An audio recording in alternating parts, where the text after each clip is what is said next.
நான் கர்மனா என்ற இந்த ஸ்லோகத்தில் கர்மம் ஏன் இயற்ற வேண்டும் என்பதற்கு மற்றும் ஒரு காரணம் கூறப்பட்டது. இங்கு கர்மனாம் என்பது யுத்தம் செய்யாமல் இருப்பது. நைஷ்கர்மம் பலன் எதிர்பாராது கர்மம் இயற்றுவது.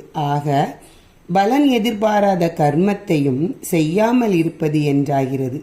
பலனை எதிர்பாராமல் இயற்றும் கர்மங்கள் மூலம் கிட்டும் மோட்சம் என்பது போர் முதலிய கர்மங்கள் இயற்றாவிட்டால் கிட்டாது.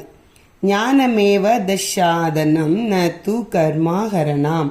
ஞானம் மட்டுமே மோட்சம் அளிக்க வல்லது, கர்மம் இயற்றாமல் இருப்பது அல்ல என்பது கருத்து. ஏன் இப்படி? புருஷ என்ற பதம் கவனிக்க. ஜீவர்கள் புருஷர்கள்.